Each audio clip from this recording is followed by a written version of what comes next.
សួស្តីបងថ្ងៃនេះដែរចូលមករៀនបងពីរបៀប download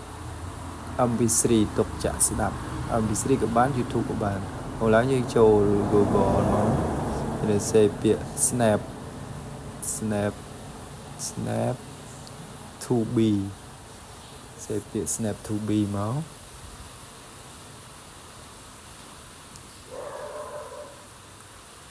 ហើយយើងចុច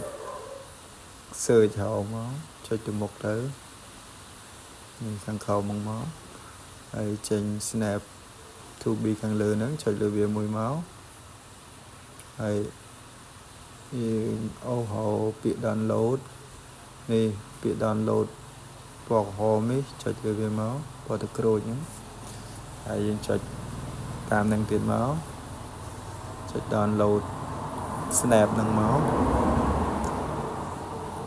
ញោមចាំតិចទៅតើវា download វាដាក់ឲ្យបើកនេះយើងចុចបើកវាមក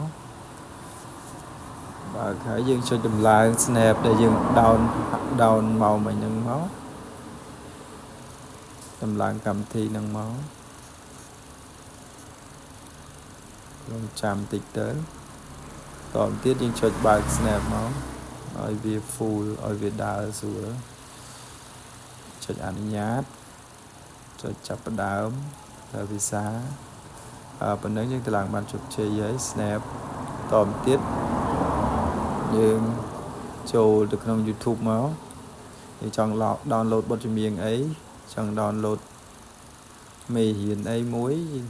ចង់ down ចេញជា MP3 ទុកស្ដាប់ថ្ងៃក្រោយអត់អស់លុយហើយក៏យើងចាក់ជា MP3 ជាបទចម្រៀងក៏បានដែរឥឡូវខ្ញុំអូសចូលក្រោមមកខ្ញុំ down នេះ down សភៅសំឡេងមួយ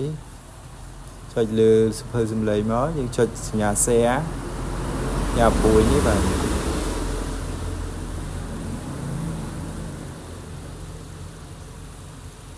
ចុចលើសញ្ញាពួយមកយើង share យើងអូសចុះយើងអូសមក share ហ្នឹងមកចុចកម្ម3ហ្នឹងទៀតតទៅទៀតយើងអូសកម្មវិធី Snap យើងហ្នឹងមកបាទចុចលើ Snap ហ្នឹងមួយមកកន្លែងនេះយើងជ្រើសរើសចង់ down ជា MP3 ឬក៏ download ជាវីដេអូឥឡូវខ្ញុំចុចជ្រើសរើស MP3 យកជួរទី2ហ្នឹងមកហើយយើងចុចទាញយកមកហើយចុចអនុញ្ញាតទៀតមកហើយបើកវាមួយទៀតមកនេះយើងចុចមើលវាដើរនេះកំពុងតែ download ចូលរួចហើយយើងចេញក្រៅមកយើងចូលទៅកន្លែងចាក់ MP3 យើងមកក្នុងទូរស័ព្ទយើងចាក់ MP3 ចុចបើកកម្មវិធីចាក់ MP3 មកយើងអូសបទចម្រៀងហើយកូសំឡេងមិញដែលយើង down ហ្នឹងនេះកុំហ្នឹងហើយចុចហ្នឹងមក